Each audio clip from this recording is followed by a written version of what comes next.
Ah, vous êtes là? Allez, on y va!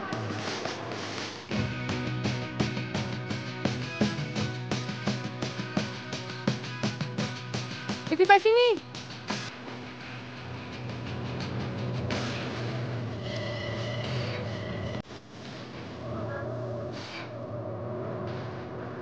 Merci. C'est la gare, là? Super, merci.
Ici, 59 enfants venant de 22 pays différents sont réunis. Comment communiquent-ils? On sait que chaque pays a sa propre langue des signes. Mais ici, on utilise les signes internationaux. De quoi s'agit-il? Ce n'est pas une langue à proprement parler. Les signes internationaux sont une forme d'expression gestuelle, utilisant le registre le plus visuel des différentes langues des signes. C'est assez incroyable, même en ayant des cultures différentes, tous ces enfants réussissent à échanger.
Tout le monde me voit bien, c'est bon?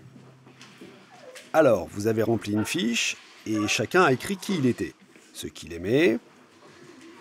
Ça, c'est votre identité. Elle est différente pour chacun d'entre vous, on le voit bien. Différentes langues des signes, différents loisirs. Certains aiment le vélo, d'autres le karaté ou encore le football. La natation, pour toi c'est le ski. Ce sont vos goûts, ils font partie de votre identité.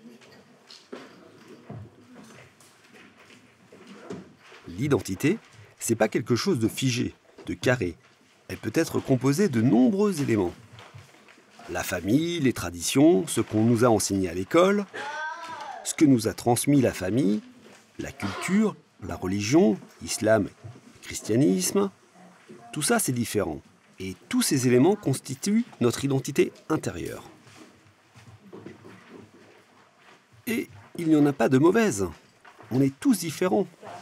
Tous égaux, certes, mais différents, avec une identité propre. À côté de ça, il y a ce qu'on montre. Regardez ça.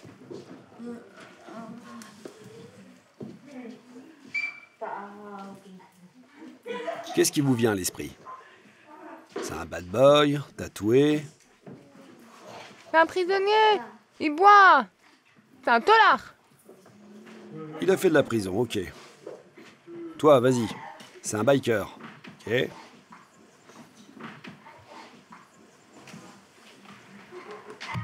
Il boit, il fume, il picole. C'est quoi ce signe? Il fume. Ah, il boit. J'ai compris. Il boit et il fume. On peut imaginer plein de choses différentes. Là, c'est plutôt négatif, ok. Maintenant, je vais vous présenter quelqu'un d'autre, une deuxième personne.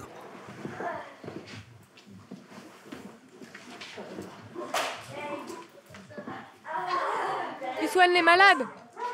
C'est un médecin. C'est un médecin, d'accord. Un docteur, ok. Il a le même visage que la personne précédente? C'est le même?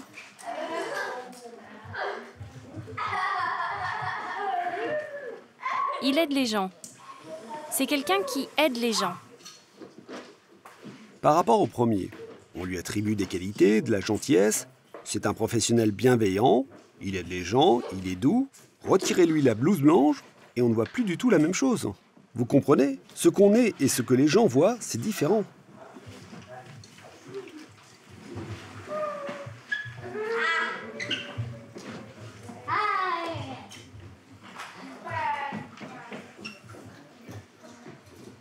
Ces lunettes, c'est quoi? Elles représentent les stéréotypes. C'est une image. Quand les entendants chaussent ces lunettes, ils pensent que la vie des sourds est bien triste. Sans audition, c'est une souffrance. Comment peuvent-ils vivre, ces pauvres sourds? Comment peut-il vivre sans travail, obligé de mendier? Quel malheur! Avant, moi, je pensais la même chose. Je considérais ma surdité comme un problème. Je me demandais de quoi mon avenir serait fait, comment je vivrais. Et puis, j'ai découvert la communauté sourde et la langue des signes. Là, j'ai compris que c'était une culture et pas un problème. Ce n'est pas un problème. C'est les entendants qui voient la surdité comme un problème. Et c'est pour ça qu'ils nous regardent comme ça. Alors, c'est à nous de leur montrer qu'être sourd n'est pas un problème. C'est une culture spécifique, différente. C'est à nous de les éclairer. C'est une culture, pas un problème. Vous comprenez? Nous pouvons, chacun d'entre nous peut être un sourd à part entière. Un sourd avec un S majuscule. Un sourd affirmé et qui se revendique comme tel. Moi, je l'ai compris tard. Et vous, vous êtes déjà fort. Bravo! 10 minutes. 10 minutes de pause.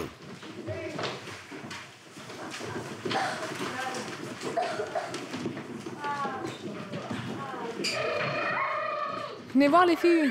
Qui ça, nous trois? Oui, vous trois. Dites-moi, vous venez d'une famille entendante ou d'une famille sourde? Moi, je viens d'une famille entendante, mais ils peuvent signer. À ma naissance, ils se sont d'abord renseignés sur ce que c'était qu'être sourd, sur la langue des signes, avant de se poser la question de l'implant cochléaire ou pas. Finalement, j'ai voulu être implantée, mais pour le camp, j'ai préféré le laisser à la maison. Ma famille est entendante. Je suis la seule sourde. Ils savent signer. Dès toute petite, j'ai rencontré des adultes sourds et appris la langue des signes à leur contact. Après, je suis allée dans une école pour enfants sourds. Il y a des interprètes en langue des signes. Oui, une école de sourds. Toute ma famille est sourde, bien sûr. J'ai toujours été en école bilingue. Il n'y a aucun entendant dans ma famille. C'est donc la première fois que vous venez au camp? Toutes les deux, vous êtes de famille entendante. Qu'est-ce que ça vous fait d'être ici? Est-ce que ça modifie votre regard sur vous en tant que sourde? Qu'est-ce que ça vous apporte? Moi, j'avais déjà conscience d'être sourde. Et j'avais surtout envie de venir ici pour découvrir, partager, rencontrer de nouveaux amis. Je pense qu'avant, j'étais plus timide, plus réservée. Bien sûr, pas avec mes amis, ni à l'école où je me sentais déjà à l'aise. Mais à l'extérieur, j'étais plus réservée. Maintenant, je pense que je m'affirmerai plus clairement. Moi, je suis vraiment contente de rencontrer des sourds. J'ai découvert plein de langues des signes différentes. Vraiment, je suis contente. Je me suis fait plein d'amis et vraiment, pour moi, c'est comme une deuxième famille. Pour moi, c'est nouveau parce que j'ai l'habitude d'échanger en langue des signes française et ici, on utilise des signes internationaux. J'adore, j'ai fait plein de rencontres et je me suis fait plein d'amis.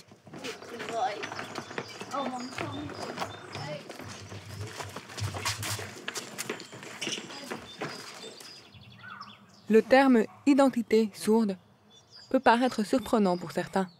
En effet, la majorité des entendants considèrent les personnes sourdes comme des handicapés. Mais nous, les sourds, nous avons une langue, la langue des signes, une culture et par conséquent une identité. Et c'est flagrant ici, où ces enfants peuvent se construire une identité solide grâce à la présence d'adultes sourds référents et d'enfants de différents pays. Ça leur permet d'avancer et de se projeter dans l'avenir avec davantage de confiance.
C'est sacrément bon.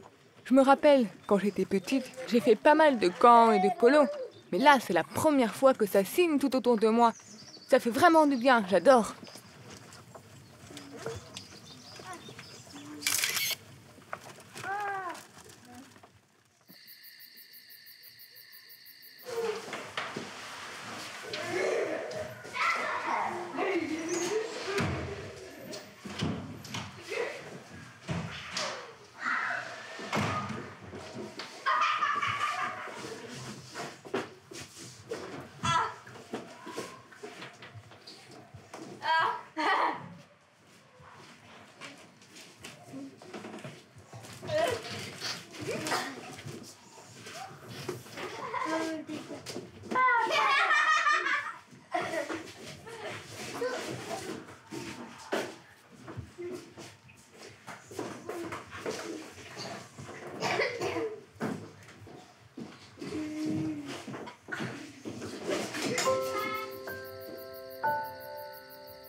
La culture, c'est quoi?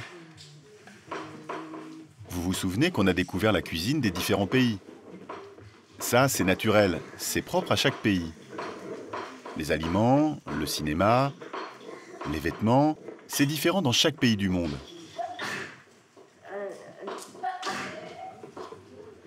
Maintenant, la culture sourde, c'est quoi? À votre avis? Tout à fait, c'est la langue des signes, oui. Nous, on est super actifs avec nos yeux. On voit tout. On a une vision très développée. Les entendants écoutent avec leurs oreilles. Nous non, on écoute avec nos yeux. Ils sont toujours en éveil, toujours en alerte, et on est très performants. Dans la culture sourde, il y a aussi d'autres choses qui sont très spécifiques aux sourds, vraiment culturelles. C'est quoi à votre avis? Les commérages. Les sourds disent toujours « Tu connais pas la dernière? J'ai vu un tel, et blablabla. » C'est un petit monde, le monde des sourds.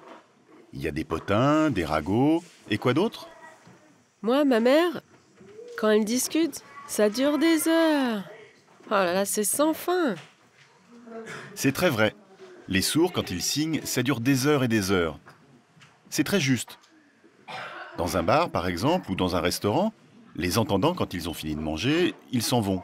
Les sourds, eux, ils mangent. Mais ils signent, et ils signent. À un moment, il se fait tard, le serveur arrive avec l'addition, et nous, on dit « Oui, merci, tout à l'heure ». Et on continue. Forcément, ils veulent fermer, alors ils éteignent les lumières, et nous, on ne s'est pas arrêté entre-temps. Et c'est en voyant les lumières s'éteindre qu'on comprend qu'il est très tard. Ça, c'est vraiment un trait culturel sourd.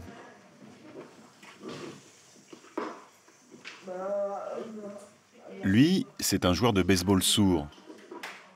Un très grand frappeur. Ça se passe il y a longtemps aux États-Unis, au moment où il veut intégrer une équipe entendante. Les entendants lui demandent comment ils vont communiquer. Lui, il répond « Pas de problème, je mime ». Alors il lui demande de montrer ce qu'il sait faire. Et là, il frappe. Il frappe la balle tellement fort qu'elle sort du terrain.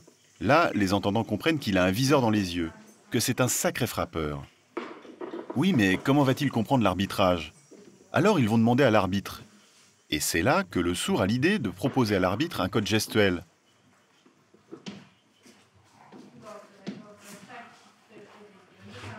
Tous les entendants trouvent que c'est une super idée. Parce que jusque-là, l'arbitre devait crier, mais personne n'entendait rien avec le bruit du public. Personne ne comprenait rien. Et ce code gestuel, ça va drôlement l'aider. Cette idée vient de lui. Et encore aujourd'hui, ce code gestuel est utilisé dans le baseball. Et on peut remercier ce monsieur qui a apporté un vrai plus à ce sport.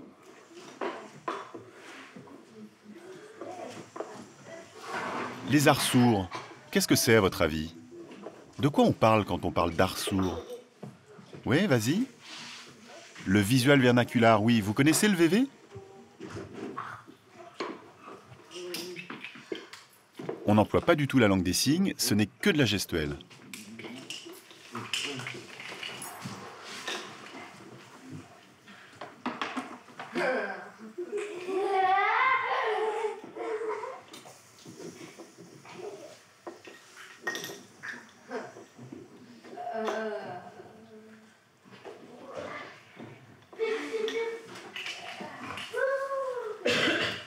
Vous avez reconnu différents sports, mais il n'y a pas du tout de langue des signes. Ce n'est que gestuel, comme un film.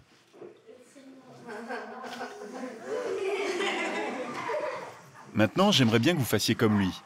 Vous vous mettez en groupe et vous imaginez une petite histoire, d'oiseaux ou autre. Par petits groupes, oui.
Les personnes sourdes partagent des références culturelles communes qui font d'elles une communauté.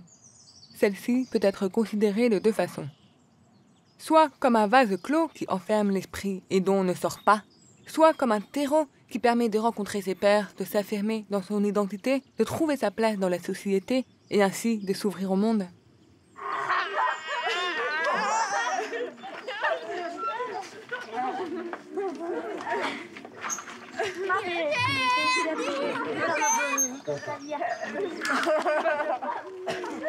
Aujourd'hui, c'est le dernier jour de notre camp.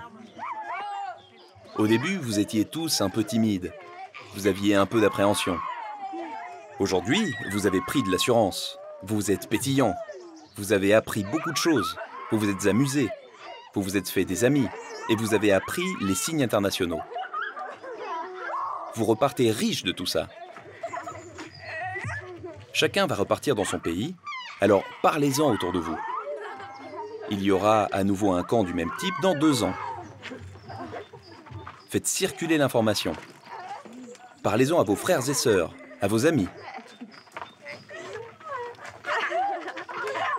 Je déclare solennellement la fermeture de notre camp.